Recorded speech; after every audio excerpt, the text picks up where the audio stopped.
નમસ્કાર, money manager બજેટથી અપેક્ષાના ખાસ એપિસોડમાં હું પ્રીતિ દલાલ આપનું સ્વાગત કરું છું. અને આ સપ્તાહમાં આપણે વાત કરી રહ્યા છીએ બજેટથી અપેક્ષાઓની. તો બજેટથી વિવિધ અપેક્ષા ઉપરાંત બજેટમાં કયા સેક્ટરને બૂસ્ટ અપાઈ શકે છે, બજેટ પછી ક્યાં બનશે રોકાણની તક, એની પણ આપણે ચર્ચા કરીશું. અને આ ચર્ચામાં આપણી સાથે જોડાઈ રહ્યા છે મની મંત્રના ફાઉન્ડર વિરલ ભાટ અને ટ્રુવાન્ટા વેલ્થના ફાઉન્ડર અને CEO કીર્તન શાહ. વિરલભાઈ અને કીર્તન, ઘણો આભાર તમારો પહેલાં તો અમારી સાથે જોડાવા બદલ. અને જ્યારે હવે બજેટ આવી રહ્યું છે વિરલભાઈ, તો ઘણી બધી અપેક્ષાઓ તો આપણે રાખીએ છીએ, પણ આ વખતે જોવાનું કે શું મળે છે, બિકોઝ કેટલા એવેન્યુઝ છે ફિનાન્સ મિનિસ્ટર પાસે, આપણને ખબર છે લિમિટેડ એવેન્યુઝ છે, પણ શું અપેક્ષા રાખીને આપણે બજેટમાં એન્ટ્રી કરશું? પહેલાં તો તમારો આભાર પ્રીતિબેન શોમાં બોલાવવા માટે. આપણે આ અપેક્ષાની વાતો કરીએ છીએ, અત્યારે આપણે છે 26માં. મને છે ને આ અપેક્ષાઓ 27 માટેની છે એમ કહી શકું, કારણ કે અત્યાર સુધી જ્યારે આપણે વાત કરશું ત્યાં સુધી તો કદાચ બજેટમાં ઘણું બધું એ લોકોએ નક્કી કરી રાખ્યું હશે, પણ આજનો દિવસ એવો છે કે આપણે બધા જ ફાઇનાન્સ મિનિસ્ટર બની શકીએ. હા, એ એક સારો મોકો મળે છે કે એટલીસ્ટ આપણી જે વિશ લિસ્ટ છે એને આપણે કન્વે કરી શકીએ આ શો દ્વારા. મને સૌથી પહેલું તો એક લાગે કે આ વખતે જે લાસ્ટ ટાઈમ બજેટમાં ઘણી બધી વાતો ગવર્મેન્ટે આપી, ટેક્સેશનના પોઈન્ટ ઓફ વ્યૂથી, ઇકોનોમીના પોઈન્ટ ઓફ વ્યૂથી, આ વખતે અપેક્ષાઓ હંમેશા લોકોની હોય કે આ કરો, ઓલું કરો, આને રાખો, આને ધ્યાનમાં રાખો, પણ આ વખતે કદાચ એટલું એ એક્સપેક્ટેશન મેચ નહીં થાય લોકોની. એ કદાચ લોકોએ થોડુંક પહેલાં એ વિચારવું જોઈએ કે દર વખતે કાંઈ ગવર્મેન્ટ આપી ના શકે. અને આમ તમે જોશો ને તો પ્રીતિબેન, ભારત દેશમાં જ આ બજેટને એક ઇવેન્ટ તરીકે જોવાય છે, રાઈટ? અને એમાં કાંઈ ખોટું પણ નથી. ડેફિનેટલી આપણી અપેક્ષાઓ તો હોવી જ જોઈએ ગવર્મેન્ટ પાસેથી ને ફાઇનાન્સ મિનિસ્ટરથી. મને એક પહેલું જે પોઈન્ટ કહેવો છે કે એક અપેક્ષા એવી છે કે આપણે રિટર્ન ફાઇલિંગ ઇન્ડિવિજ્યુઅલ્સ કરીએ છીએ જે, રાઈટ? શું કામ નહીં હસબન્ડ અને વાઈફ જોઈન્ટલી કંઈક ટેક્સેશન રિટર્ન ફાઇલિંગ થઈ શકે? અને આ જે આ કહી શકાય કે આ પ્રાવધાન અત્યારે લાવવાની જે રિક્વેસ્ટ છે એ CA ઇન્સ્ટિટ્યૂટે કરી છે આ વખતે ફાઇનાન્સ મિનિસ્ટરને કે આવું કંઈક પ્રોવિઝન કરો, કારણ કે ઘણા ટાઈમથી આના અરાઉન્ડ કદાચ વાતો થઈ હશે. નો ડાઉટ આ આવશે, રિયાલિટીમાં કેટલું એ મને ખબર નથી, પણ આની વાતો થવા માંડી છે. અને હવે સપોઝ આ જોઈન્ટ રિટર્ન ફાઇલિંગ, એમાં તો સવાલ નથી, કારણ કે એડવાન્ટેજ બહુ છે. એડવાન્ટેજ એ છે કે ડેફિનેટલી આ મિડલ ક્લાસ જે ફેમિલીઝ જે છે એને આની અંદર સારો એવો બેનિફિટ મળી શકે. નો ડાઉટ જે હાયર ટેક્સેશન, હાયર ટેક્સ બ્રેકેટમાં છે, બંને હસબન્ડ વાઈફ જોબ કરતા હશે તો કદાચ એમને આ વધારે ઓલું લાગશે કે જોઈન્ટલી અગર કરશું તો એમનો જે ટેક્સ ભરવાનું આવશે એ બહુ વધારે આવશે. પણ જે મિડલ ક્લાસ જે છે, જે those who are into 10% bracket, 20% tax bracket, એ લોકોને કદાચ બહુ સારી રીતે આની અંદર કોન્ફિડન્સ મળશે કે નહીં, જે પર્સન્ટેજમાં ટેક્સ ફાઇલિંગ થાય છે અને જે પર્સન્ટેજમાં થવી જોઈએ ટેક્સ ફાઇલિંગ, અને સાચી રીતે ઇન્કમ દેખાડીને રિટર્ન ફાઇલિંગ થવી જોઈએ, એમાં કદાચ છે ને આ પ્રાવધાન અગર આવ્યું, આ જે વિશ જે છે કે ભાઈ આ વિશને ગવર્મેન્ટ પૂરી કરે કે નહીં, તમે હસબન્ડ એન્ડ વાઈફ, અને ડેફિનેટલી આને ઇનિશિયલ યર્સમાં ઓપ્શનલ રાખી શકે, રાઈટ? અને લોકો સમજીને વિચારીને કે નહીં આનું બેનિફિટ્સ ઘણા બધા છે, અને આવું કંઈક એક પ્રોવિઝન આવવું જોઈએ ગવર્મેન્ટથી કે અત્યાર સુધી ઇન્ડિવિજ્યુઅલ્સ કરતા હતા પણ જોઈન્ટલી પણ રિટર્ન ફાઇલિંગ થઈ શકે. લેટ્સ સી, આ એક પ્રપોઝલ આપણે આપી રહ્યા છીએ. પણ કીર્તન, માર્કેટ પોઈન્ટ ઓફ વ્યૂ, આ વખતે આપણે બહુ એક્સપેક્ટેશન નથી રાખી રહ્યા, બિકોઝ આમ જોઈએ તો આપણે એઝ ઇન્ડિયન સિટીઝન્સ આપણે બહુ કન્ટેન્ટ હોઈએ છીએ કે સરકારે આપી દીધું તો we are happy about it. પણ what we are not happy is કે માર્કેટ ચાલી નથી, રિટર્ન્સ આપણને નથી મળી રહ્યા, અને દેટ ઇઝ પિન્ચિંગ મોર. અને એ સેન્ટિમેન્ટલી ઇન્વેસ્ટરને હવે થોડું ફિયર પણ કરી રહ્યા છે, કારણ કે FIIs તો જતા આવતા હતા, પણ રિટેલ ઇન્વેસ્ટરથી માર્કેટ સચવાઈ ગયું, નહીં તો માર્કેટ ક્યાં નીચે પડ્યું હતું વી કેન ઇમેજિન. અને પણ રિટર્ન્સ નથી આપી રહ્યું, રાઈટ? હવે મેટલ સેક્ટરે રિટર્ન આપ્યું છે, પણ કેટલા બધા પાસે કેટલું એક્સપોઝર હશે એ પ્રેશિયસ મેટલનું, વી ડોન્ટ નો. કઈ રીતના તમે જોવા માંગશો અહીંયા એક સેન્ટિમેન્ટલી કઈ રીતના પુશ આપી શકે છે સરકાર? આઈ થિંક આપણે બજેટની વાત કરીએ ત્યારે 3 ફ્રન્ટ્સ પર બજેટ ઇમ્પેક્ટ કરે છે. એક તો ઇન્ડિવિજ્યુઅલ્સ, તમારા મારા જેવા, કોર્પોરેટ્સ, અને ત્રીજું ઇકોનોમી. તમે લાસ્ટ યરનું બજેટ જોશો તો એ મને એમ લાગે છે ઇન્ડિવિજ્યુઅલ ફોકસ્ડ બહુ હતું. એ લોકોએ સ્લેબ્સ રિલેક્સ કરી નાખ્યા, ટેક્સ ઓછા કરી નાખ્યા, ઘણી બધી વસ્તુ કરી ઇન્ડિવિજ્યુઅલ માટે. તો મને એમ લાગે છે કે સ્કોપ આ વર્ષે ઇન્ડિવિજ્યુઅલ પર બહુ ઓછો છે, પણ એ લોકોએ કોર્પોરેટ્સ પર થોડું વધારે ફોકસ કરવું પડશે જીઓપોલિટિકલી જે હિસાબે સિચ્યુએશન આજે ચાલે છે. ફોર્ચ્યુનેટલી અનફોર્ચ્યુનેટલી ટ્રમ્પ જે કરે છે ને જે ટેરિફ વોર રમાય છે ગ્લોબલી, અને એની વજહથી જે પ્રોબેબલી બીજું માર્કેટ પર ઇમ્પેક્ટ છે, એફઆઈઆઈઝ વેચીને જાય છે, રૂપી ડેપ્રિશિએટ થાય છે. તો મને એમ લાગે છે કે ઘણા બધા સેક્ટર્સ ઇન્ડિયામાં એવા છે જે ડિરેક્ટલી ઇનડિરેક્ટલી બહુ સિગ્નિફિકન્ટલી ઇમ્પેક્ટ થાય છે જ્યાં સુધી ટેરિફ પર ક્લેરિટી નથી આવતી. એટલે અગર 15%ના ટેરિફ પર તમે કામ કરી શકો છો ને બિઝનેસ વાયબલ છે, ને કોઈ તમને એમ કહે છે કે હું તમારી પર 50% ટેરિફ લગાડી દઈશ તો ધંધો કેવી રીતે થશે? થશે જ નહીં. તો મને એમ લાગે છે કે પેન એરિયા માર્કેટનો મારા હિસાબે આ વખતે કોર્પોરેટ્સ છે, અને પ્રોબેબલી બજેટ આખું કોર્પોરેટ ફોકસ્ડ હશે. એટલે જે પણ એક્સપોર્ટ્સ કરે છે ને જે ઇમ્પેક્ટ થયા છે ટેરિફ્સની વજહથી, જે સેક્ટરમાં દુનિયા આગળ વધે છે અને આપણે બહુ એટલી તેજીથી આગળ નથી વધતા, જેવી રીતે કદાચ એઆઈ થઈ ગયું, રોબોટિક્સ થઈ ગયું, કે ઇનોવેશન લેડ, કે પ્રોબેબલી એવા કોઈ ઇમ્પ્લિમેન્ટેશન જેનાથી તમે રિસર્ચને કે સ્ટાર્ટઅપ્સને હેલ્પ કરી શકો. મને એમ લાગે છે એની પર બહુ ફોકસ હશે આ બજેટમાં, કારણ કે વર્સિસ લાસ્ટ યર તમે એક તો કંઈ કર્યું નહોતું, અને સેકન્ડ છેલ્લા 1 વર્ષમાં ચેન્જ એટલો આવી ગયો છે ગ્લોબલી કે તમારે તમારી ઇન્ડસ્ટ્રીઝને સપોર્ટ કરવી પડશે. એબ્સોલ્યુટલી. અને યુ આર રાઈટ કે આ 1 વર્ષમાં જે આપણે ગ્રોથ જોયો છે, ધ ન્યૂ ઇનોવેશન સેક્ટર્સ જોયા છે, અને ઇટ્સ ઘણું ફાસ્ટ. અને એમાંથી એક એક્ઝામ્પલ છે એઆઈ. આપણે આખો વખત રોજ આપણે એઆઈ સાંભળ્યું છે, અને although we are late, I don't know a blessing in disguise છે કે we are really late, we don't know, a time will tell us. But coming back to the domestic industry અને domestic economy, Viralbhai, mutual fund industry, અહીંયા આપણે જો જોઈએ તો day in day out આપણે જોયું છે કે એસઆઈપીનો ઇન્ફ્લો વધ્યો છે. અગેન રિટેલ પાર્ટિસિપેશન, આપણે અહીંયા ફેથ રાખીને હજી પણ નિવેશ કરી રહ્યા છે, આવા માર્કેટમાં પણ નિવેશ કરી રહ્યા છે, બિકોઝ દે આર હોપફુલ કે આ સાયકલ છે કે હંમેશા આવી રહેવાની નથી, ભરોસો રાખ્યો છે. કઈ રીતના તમે અહીંયા જોવા માંગશો mutual fund versus insurance as a sector, જ્યાં આપણે ઘણી બધી એફડીઆઈ આવતા જોઈએ, જે નીડ ઓફ ધ આવર છે ઇન્સ્યોરન્સમાં, અને એમાં તમે MFILRS જેવી સ્કીમ્સ હોય, તમે જે આપણે વાત કરતા હતા કે NPSની જે ટેક્સ ટ્રીટમેન્ટ હોય, કોઈ બદલાવ જોવા માંગશો ત્યાં? મને લાગે છે ને કે આ જે પાર્ટ તમે કીધો કે ગ્રોથ છે ને વધી રહ્યો છે, અને specially retail point of વ્યૂથી.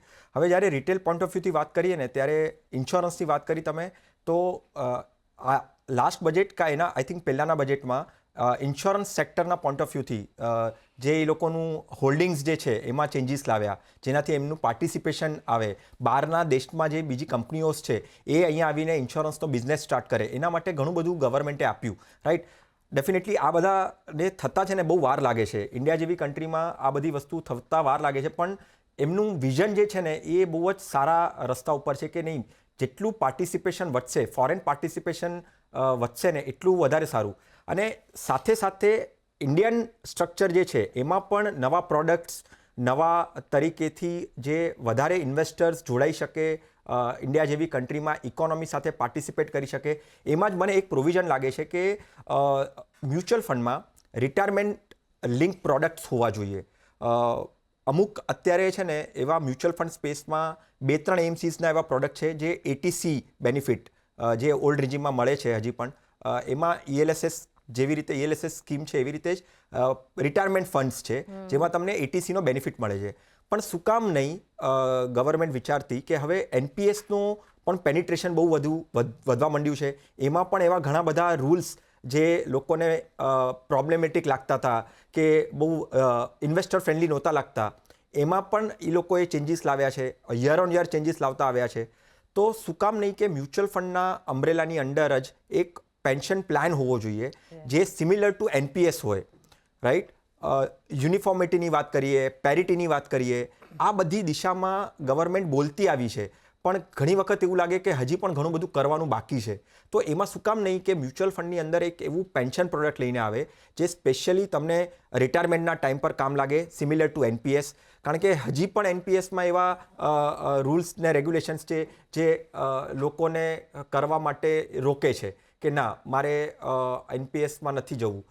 Annuity વાળો ફેક્ટર છે, અમુક ટેક્સેશન વાળો ફેક્ટર છે, રાઈટ. તો અગર મને મ્યુચ્યુઅલ ફંડના અમ્બ્રેલાની અંદર જ એવું કંઈક પ્રોડક્ટ સ્ટ્રક્ચર કરીને આવે જેમાં એક્ઝિસ્ટિંગ મ્યુચ્યુઅલ ફંડ હોલ્ડર્સ પણ પાર્ટિસિપેટ થઈ શકે રિટાયરમેન્ટના પોઈન્ટ ઓફ વ્યૂથી. કારણ કે આજે મને પણ હજી પણ એમાં સરકારનું આર્ગ્યુમેન્ટ મે બી એમ હોઈ શકે કે તમે મંથલી ઇન્કમ સ્કીમ્સ તો છે જ, તમે યુઝ કરો એ તમારા રિટાયરમેન્ટ ફંડ માટે. It's like a pension thing, right?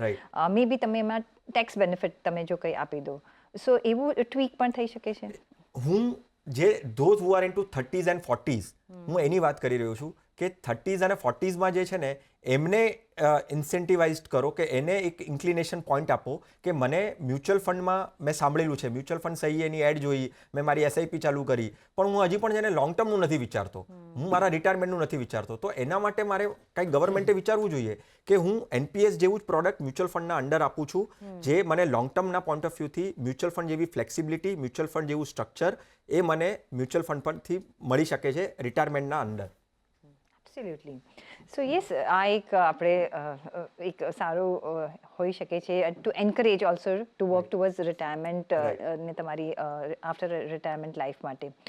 પણ જે કીર્તન એફઆઈએસ આપણે જોયું છે, એફઆઈએસ સતત જઈ રહ્યા છે. Y they are going? Just because they are going back to there destination, they are going somewhere else two invest. ત્યાંના આપણે ડેરિવેટિવ માર્કેટમાં દે આર વેરી એક્ટિવ.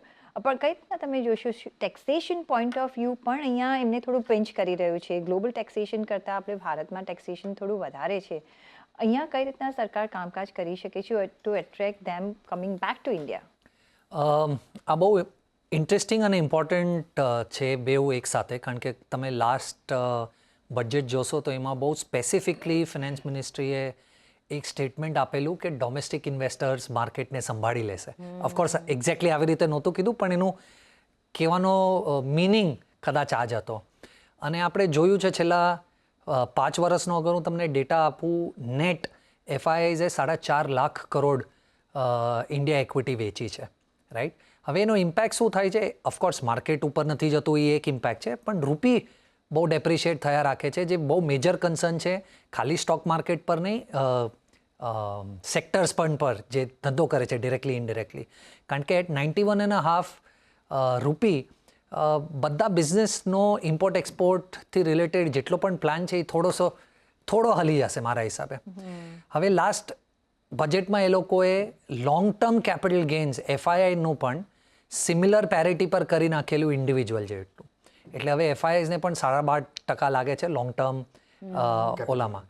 હવે તમે ડેવલપ્ડ માર્કેટ્સમાં જોશો, યુએસ જોઈ લો, યુકે જોઈ લો, કોઈ ડેવલપ માર્કેટ પોતાના એફઆઈઆઈઝને લોંગ ટર્મ માટે ટેક્સ નથી કરતું. India probably not the only country, ચાઇનામાં પણ છે, પણ ડેવલપ માર્કેટમાં કોઈ નથી. તો એફઆઈઆઈઝને ટિપિકલી જ્યારે પણ એ લોકો ઇન્વેસ્ટ કરે છે મોટા માર્કેટ્સમાં, ત્યારે એ લોકોને ટેક્સ ભરવાની બહુ આદત નથી. અને તમે ટેક્સ વધારો તો એ તો વધારે ડેટ્રીમેન્ટલ છે, રાઈટ? તો મને એમ લાગે છે કે કદાચ આપણને રૂપીના એંગલથી અને ફોરેક્સ રિઝર્વ્સના એંગલથી, આ બે એંગલથી બહુ ઇમ્પોર્ટન્ટ છે કે એફઆઈઆઈઝ ઇન્ડિયામાં ઇન્વેસ્ટ કરે. એનું આઉટપુટ ઓફકોર્સ તમારું માર્કેટ સ્ટેબલ રહેશે. પણ કારણ કે છેલ્લા 1 વર્ષમાં જીઓપોલિટિક્સની વજહથી જે થયું છે, આઈ થિંક મને એમ લાગે છે કે આ અન્ડરસ્ટેન્ડિંગ બહુ ક્લિયર છે કે આપણને જોઈએ છે એફઆઈઆઈઝ આવે. તો મને લાગે છે કે એ એંગલથી કદાચ એ લોકો એફઆઈઆઈઝને થોડું રિલીફ આપી દે અને ગ્લોબલ પેરિટી પર લાવે તો ઇલ બી ગ્રેટ. વિરેનભાઈ, એનઆરઆઈ, બિકોઝ ઘણા બધા નોન રેસિડન્ટ્સ પણ અહીંયા ઇન્વેસ્ટ કરે છે, અહીંયા પાર્ક કરે છે પૈસા. કઈ રીતના એમના પર ટેક્સેશન સ્ટ્રક્ચર છે? અહીંયા કોઈ ચેન્જીસ પોસિબલ છે ટુ અટ્રેક્ટ મોર મની ઇનસાઇડ? રાઈટ. જ્યારે કીર્તન વાત કરતા હતા એફઆઈઆઈઝની, તો મને લાગે છે ઇન્વેસ્ટર્સ જે છે, એનઆરઆઈ ઇન્વેસ્ટર્સ, એની પણ વાત થવી જોઈએ. ત્યાં એક થોડો પ્રોબ્લેમ છે જે કદાચ દૂર કરવો જોઈએ ટેક્સેશનના પોઈન્ટ ઓફ વ્યૂથી. ટીડીએસ ડેફિનેટલી કટ થાય છે એમનું, પણ એ જે સરચાર્જ છે ને એ ડિફરન્ટ સરચાર્જ લાગે છે, તો ત્યાં છે ને બહુ જ કન્ફ્યુઝન ક્રિએટ કરે છે. અને ઘણી વખત એવું પણ જોવા મળ્યું છે કે જ્યારે એ લોકો એમના રિટર્ન ફાઇલિંગ્સ કરે છે ટેક્સેશનના પોઈન્ટ ઓફ વ્યૂથી, તો આવા સરચાર્જ જે ડિફરન્ટ સરચાર્જીસ લાગે છે એમના ગેઇનના પોઈન્ટ ઓફ વ્યૂથી, એના સ્લેબ વાઇઝ પોઈન્ટ ઓફ વ્યૂથી, ત્યાં કન્ફ્યુઝન બહુ ક્રિએટ થાય છે અને એ લોકો પછી ઇન્ક્લાઇન નથી થતા ઇન્વેસ્ટમેન્ટ કરવા માટે ઇન્ડિયામાં, રાઈટ. તો આ જે સરચાર્જવાળો જે પોઈન્ટ છે ને કે એ બહુ કન્ફ્યુઝન ક્રિએટ કરે છે. અને વધારે ને વધારે એનઆરઆઈને હવે જો જેટલું મારા ઇન્ટરેક્શન્સ થાય છે મારા ક્લાયન્ટ સાથેના એને પોઈન્ટ ઓફ વ્યૂથી જે બહારના દેશોમાં રહે છે ને જ્યારે એમના ફ્રેન્ડ્સને એ લોકો કહે છે કે નહીં ઇન્ડિયામાં હવે સારું ડેસ્ટિનેશન બની ગયું છે ઇન્વેસ્ટમેન્ટના પોઈન્ટ ઓફ વ્યૂથી, ઇન્ડિયાને જોવું જોઈએ કરીને, અને ત્યાં એમની કન્ટ્રીઝમાં ડેફિનેટલી એટલા રિટર્ન્સ નથી મળતા જ્યારે અહીંયા મળે છે. તો પણ જ્યારે ટેક્સેશનની વાત આવે છે ને ત્યારે બહુ બધી કન્ફ્યુઝન ક્રિએટ થાય છે. અને આ સરચાર્જ ચાર્જ કરવો, ડિફરન્ટ સરચાર્જ ચાર્જ કરવો, એમાં યુનિફોર્મિટી ના હોવી, રાઈટ, ડિફરન્ટ TDS રેટના પ્રમાણે ડિફરન્ટ સરચાર્જ લાગે છે. તો આ બધા કન્ફ્યુઝનને છે ને દૂર કરવો જોઈએ. આ પ્રપોઝલ MFIએ આ વખતે ગવર્મેન્ટને કીધું છે કે આની અંદર યુનિફોર્મિટી લાવો, કારણ કે હવે જેવી રીતે ગિફ્ટ જે પ્રોડક્ટ આવ્યું છે ત્યાં પણ વધારે ને વધારે NRI એટ્રેક્ટ થવાના છે. તો આ જે કોમ્પ્લેક્સિટી જે છે કે મ્યુચ્યુઅલ ફંડમાં જ્યારે એ લોકો ઇન્વેસ્ટ કરે છે ટેક્સેશનના પોઈન્ટ ઓફ વ્યૂથી સરચાર્જનો એક પોઈન્ટ જે છે એ લોકો હંમેશા હાઇલાઇટ કરતા હોય છે, પણ ગવર્મેન્ટના પોઈન્ટ ઓફ વ્યૂથી ગવર્મેન્ટે સાંભળવું જોઈએ કે આ જે સરચાર્જ જે છે TDS અને જે સરચાર્જ જે લાગે છે એમાં યુનિફોર્મિટી આવશે તો વધારે ને વધારે NRI લોકો ઇન્ડિયામાં આવશે ઇન્વેસ્ટ કરવા માટે. એબ્સોલ્યુટલી. અને બીજું કીર્તન, ટેક્સ પોઈન્ટ ઓફ વ્યૂ આપણે વાત કરીએ છીએ, તમે ને આપણે બધા જ ભરીએ છીએ, old scheme, new regime, eventually આપણને ખબર છે કે એક જ રેજીમ રહેશે છે ન્યૂ રેજીમ, મે બી ધીરે ધીરે ટ્રાન્ઝિટ કરી રહ્યા છે, પણ નાવ એમાં પણ એક ક્લેરિટીની જરૂર છે કે વન શોટ કરી કાઢો, જે થવાનું એ આપણે કરી કાઢીએ સો દેટ કન્ફ્યુઝન ના રહે. બિકોઝ હજી પણ ફોર્મ ફિલિંગ હોય કે સ્ટેન્ડર્ડ ડિડક્શન હોય, બંનેમાં છે. અહીંયા પણ તમને લાગે છે કે થોડો વધારો કરી દેવો જોઈએ લિમિટનો, જેથી આપણા જેવાને થોડુંક અહીંયા આપણે રાહત મળી શકે? આઈ થિંક જેવી રીતે તમે કીધું, ક્લેરિટી તો છે જ મારા હિસાબે. આથી 4-5 વર્ષ પછી ખાલી ન્યૂ રેજીમ રહેશે. બટ હજી 4-5 વર્ષ, કારણ કે હજી પણ હું તમને લાસ્ટ યર FY 24-25નું ફાઇલિંગનો ડેટા કોટ કરીશ તો 28% ઇન્કમ ટેક્સ ફાઇલર્સ હજી પણ ઓલ્ડ ટેક્સ રેજીમમાં જ. કારણ કે એ લોકોને જે ઓલા એક્ઝમ્પશન ને ડિડક્શન્સ હજી પણ જે મળે છે એ બહુ સારા છે. અને તમે રેટ્રોસ્પેક્ટિવ કાંઈ ઇમ્પ્લિમેન્ટ કરશો તો એ બહુ ખરાબ છે. એટલે જેણે માની લો હોમ લોન લઈ લીધી જ નહીં, યુઝ કરે છે એક્ઝમ્પશન ને ડિડક્શન ક્લેમ કરવા માટે, એને તમે હવે કહેશો કે હવે આ અલાઉડ નથી તો થોડું ડિફિકલ્ટ છે. હા, કદાચ 2-3 વર્ષ પછી એવી સિચ્યુએશન આવી જશે કે હવે નવી લોન્સ માટે અમે તમને અલાઉ નહીં કરીએ. એટલે હું તો બહુ ક્લિયર છું કે આજથી કદાચ એ 2 વર્ષ થશે કે 5 વર્ષ થશે પણ ઓલ્ડ ટેક્સ રેજીમ તો ડેફિનેટલી જાય છે. પણ may be they can do an announcement કે ભાઈ 3 વર્ષમાં તમને આટલો બેનિફિટ મળશે કે something like that on the house loan. 100%. હા, એટલે દે મે ડુ સમથિંગ. પણ તમે અગર આ વર્ષે કહો તો મને નથી લાગતું કે કાંઈ આપણને ઓપોર્ચ્યુનિટી છે કે નવા ટેક્સ રેજીમમાં એ લોકો કંઈક નવી આપશે. ઇન્ડિકેશન તો આપશે તો એ લોકો ગ્રેજ્યુઅલી કરી શકશે, રાઈટ? તો આઈ થિંક એક સૌથી મોટો પ્રોબ્લેમ મને એમ લાગે છે ઓલ્ડ ટેક્સ રેજીમથી નવામાં એ હતો કે ઓલ્ડ ટેક્સ રેજીમમાં જેમ તમને જે ATC મળતું હતું 1,50,000નું, એ એક બહુ મસ્ત ઇન્સેન્ટિવ હતું લોકોને ઇન્વેસ્ટ કરવા માટે. હવે ઇન્ડિયામાં આપણે સોશિયલ સિક્યોરિટી તો આપતા નથી કે તમે રિટાયર થઈ જશો પછી તમારું પેન્શન કે તમારું મેડિકલ ગવર્મેન્ટ સંભાળી લેશે. તો તમારે લોકોને એન્કરેજ કરવાના છે ઇન્વેસ્ટ કરવા માટે. જે નવા સ્કીમમાં કોઈ ડિડક્શન નથી એની જ સામે એ લોકોએ સ્ટાન્ડર્ડ ડિડક્શન આપ્યું છે, પણ સ્ટાન્ડર્ડ ડિડક્શન મને નથી લાગતું કંઈ કરશે. પણ from an investment stand point મને એમ લાગે છે કે જો એ 1,25,000નું લોંગ ટર્મ કેપિટલ ગેઇન્સ પર દર વર્ષે એક્ઝમ્પશન મળે છે, એ લિમિટ કદાચ વધારે ને તો હજી વધારે ઇન્વેસ્ટર્સ થોડા ઇન્વેસ્ટમેન્ટ તરફ આવશે. મને એમ લાગે છે એ એક વસ્તુ તો કરવી જોઈએ. યસ, તો આપણે વિવેશ કેવું કંઈક આવી જાય. પણ સાથે જે આપણે ફંડ ઓફ ફંડ્સની હવે આપણે બહુ વાત કરીએ છીએ, રાઈટ? અને એના પર કઈ રીતના ટેક્સેશન સ્ટ્રક્ચર છે, શું વાયેબલ છે, શું એઝ અ કઈ રીતના અહીંયા from the point of view of investor કઈ રીતના સ્ટ્રક્ચર છે? ફંડ ઓફ ફંડની વાત કરીએ ને તો ફંડ ઓફ ફંડનું સ્ટ્રક્ચર ધીરે ધીરે પોપ્યુલર થવા માંડ્યું છે ઇન્વેસ્ટર્સના પોઈન્ટ ઓફ વ્યૂથી જોઈએ તો. પણ થોડુંક વિયર્ડ લાગે જ્યારે ડેટ ટેક્સેશન નાખતા હો તમે ઇક્વિટીમાં અને તમને ટેક્સેશન આપે ડેટનું, રાઈટ? તો તે સાંભળીને લાગે કે કેમ આવી રીતે છે. હવે જ્યારે અમને ઇન્વેસ્ટર્સ પૂછે ત્યારે અમે કહીએ કે અમને પણ નથી ખબર કે આવી રીતે કેમ પ્રોવિઝન્સ આવેલા છે. પણ હા, એટલે એનું સ્ટ્રક્ચર વાઇઝ અગર જુઓ તો ફંડ હાઉસ ડિફરન્ટ ફંડ્સમાં એમના જ ફંડ્સમાં નાખે અને એ પ્રમાણે એમના બીજી એમસીઝના પણ ફંડ એ લોકો ઇન્ક્લુડ કરી શકે ફંડ ઓફ ફંડમાં, રાઈટ? ઇક્વિટીના પોઈન્ટ ઓફ વ્યૂથી. તો જે 65% ઇક્વિટી અગર એ લોકો ઇન્વેસ્ટ કરે છે, રાઈટ, અને 65% અગર કરે છે અને ઇક્વિટી જ વાળું આખું કમ્પોનેન્ટ અને સ્ટ્રક્ચર છે, તો શું કામ નહીં તમે ઇક્વિટી ટેક્સેશન જ આપો 1 વર્ષ પછી જે નોર્મલ ઇક્વિટી ફંડ્સમાં છે. તો આ એક મને લાગે છે કે પેરિટીના પોઈન્ટ ઓફ વ્યૂથી, યુનિફોર્મિટીના પોઈન્ટ ઓફ વ્યૂથી આ હંમેશા આપણે વાત કરતા હોઈએ છીએ અને ગવર્મેન્ટને એક ચાન્સ લેતા હોઈએ છીએ કે ભાઈ અમે અમારી રીતે સમજાવી શકીએ કે આ જે યુનિફોર્મિટી અને પેરિટીની વાત છે એ તમે ઇન્વેસ્ટમેન્ટના પોઈન્ટ ઓફ વ્યૂથી ધ્યાન રાખો કે અગર ફંડ ઓફ ફંડ જેવી સ્કીમ્સ મ્યુચ્યુઅલ ફંડ કંપનીઝ લાવે છે તો ટેક્સેશનના પોઈન્ટ ઓફ વ્યૂથી જે ઇક્વિટી સ્કીમ જ છે એની અંડરલાઇંગ જ ઇક્વિટી છે, સ્ટ્રક્ચર જ આખું ઇક્વિટી છે, તો એને ડેટ જેવું સ્ટ્રક્ચર આપવાની જરૂર નથી, ડેટ જેવું ટેક્સેશન આપવાની જરૂર નથી. એને સેમ એઝ ઇક્વિટી રાખવાની તમે ટ્રાય કરો અને એવી રીતે રાખો જેના કારણે કન્ફ્યુઝન ન ક્રિએટ થાય અને લોકો વધારે ને વધારે ઇન્વેસ્ટ કરવાનું વિચારે. એબ્સોલ્યુટલી. અને કીર્તન, જ્યારે આપણે મ્યુચ્યુઅલ ફંડની વાત કરી રહ્યા છીએ, રાઈટ, અને ઘણા બધા ન્યૂ એવેન્યુઝ આવી રહ્યા છે, ન્યૂ હવે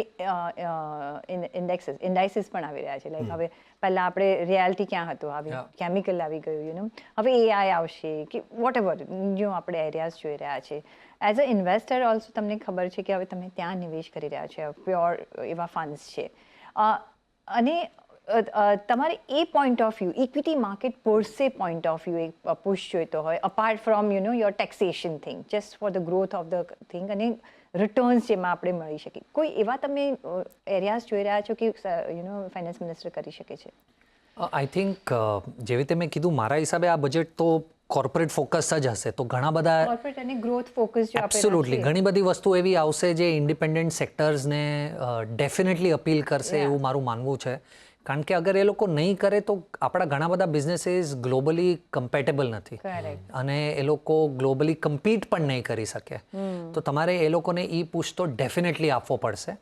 હવે એ લોકો શું કોર્પોરેટ ટેક્સ ઓછું કરે છે, આઈ વિશ કરી નાખે ને અગર થાય તો ડેફિનેટલી બહુ. પણ મને એમ લાગે છે કે એ લોકો પ્રીડોમિનન્ટલી ઘણા બધા SEZ જેવા પ્રોપોઝિશન્સ આપશે. કારણ કે અગર તમને જોઈએ છે કે તમે AI, robotics, innovation, defence specifically globally જે થાય છે એની વજહથી, હવે એ બધા સેક્ટરમાં આપણે ઇન્ડિજિનિયસ બને ને ઇન્ડિયામાં આપણે મેન્યુફેક્ચર કરી શકીએ તો તમારે એ લોકોને કાંઈક એડવાન્ટેજીસ આપવા પડશે એ લોકોને અહીંયા અટ્રેક્ટ કરવા માટે. તો કાં તો તમે FI લિમિટ્સ ઓપન કરી નાખશો સેક્ટરમાં, કાં તો તમે ટેક્સ રિલેટેડ શોપ્સ આપશો કે એ લોકો ઇન્ડિયામાં કંઈ કરી શકે. પણ હું બહુ ક્લિયર છું, મને એમ લાગે છે કે આ budget less individual but more corporate focus હશે. એબ્સોલ્યુટલી, આઈ ઓલ્સો બિલીવ, કારણ કે એક more growth oriented corporate focus હશે.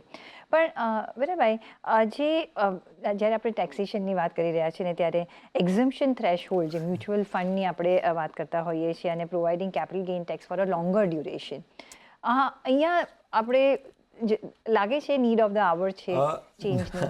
ઇન્વેસ્ટર્સના પોઈન્ટ ઓફ વ્યૂથી ડેફિનેટલી હંમેશા વિચારતા જોઈએ કે ક્યાંક ને ક્યાંક એવું કંઈક આપે કે જેનાથી બધા ખુશ થઈ જાય. એટલે કેવું હોય કે બહુ બધું ખરાબ આવ્યું હોય અને કંઈક મળી જાય ને તો કહેવા માટે પણ સારું લાગે કે નહીં, એન્ડ સારો રહ્યો. પણ જરૂર તો છે જ ફોર શ્યોર. મને લાગે છે કે આપણે એઝ એન એડવાઇઝર અગર હું લોંગ ટર્મ બોલતો હોઉં ને તો મારે સાચે લોંગ ટર્મ દેખાડવું પણ જોઈએ મારા ક્લાયન્ટ્સને, રાઈટ? કે તમે લોંગ ટર્મ શું કામ કરો? કારણ કે ગવર્મેન્ટ પણ વિચારી રહી છે કે તમને ટેક્સ ક્યારે લાગશે કે ત્યારે જ્યાર સુધી તમે લોંગ ટર્મ સુધી રાખશો. હવે લોંગ ટર્મની ડેફિનેશન અત્યારે આમ જોવા જઈએ તો 1 વર્ષની છે અને અમે ઇન્વેસ્ટમેન્ટ કરવા માટે કહેતા હોઈએ છીએ કે 5 કે 7 વર્ષ સુધી તમે ઇન્વેસ્ટમેન્ટ કરો. તો ત્યાં મેળ કાંઈ ખાતો હોતો નથી અને એમાં લોકો કન્ફ્યુઝ થઈ જાય છે. મને લાગે છે કે એટલીસ્ટ એવું ઇન્સેન્ટિવ આપો કે લોકો પૈસા રહે માર્કેટમાં, ટાઈમ પણ રહે. કારણ કે સી માર્કેટમાં વોલેટિલિટી છે, જેટલું લોંગર રહો એટલું વધારે બેનિફિટ. એટલે એ પ્રમાણે જ કંઈ એવા પ્રોવિઝન આપો કે તમે ટેક્સ ક્યારે લગાડો કે જ્યારે એટલીસ્ટ 3 વર્ષ સુધી રહે કે 5 વર્ષ સુધી રહે, અને એવી કંઈક ડેફિનેશન આપો જેના કારણે વધારે ને વધારે પૈસા માર્કેટમાં આવે અને ઇકોનોમીને ફાયદો થાય. નો ડાઉટ કદાચ ગવર્મેન્ટ ટેક્સનું વિચારશે તો થોડુંક એને નિરાશા આવશે સાંભળીને, પણ આ કદાચ આઈ થિંક એક વિન વિન થઈ શકે છે Absolutely, બોથ win-win નેશન થઈ માટે ને આપણા જેવા ઇન્વેસ્ટર્સ માટે. યસ, આપણે નજર રાખીશું. 1 ફેબ્રુઆરીના આપણને રિઝલ્ટ ખબર પડશે કે આપણા જે વિશ લિસ્ટ છે એમાંથી કેટલો ટેક વાગે છે, નથી વાગતી. દેટ વિલ કમ ટુ નો. પણ આજના માટે ઘણો આભાર વિરલભાઈ અને કીર્તન, તમારો અમારી સાથે જોડાવા બદલ. અને એ સાથે જ મને પણ આપશો રજા, પણ જોડાયેલા રહેજો CNBC બજાર સાથે. નમસ્કાર.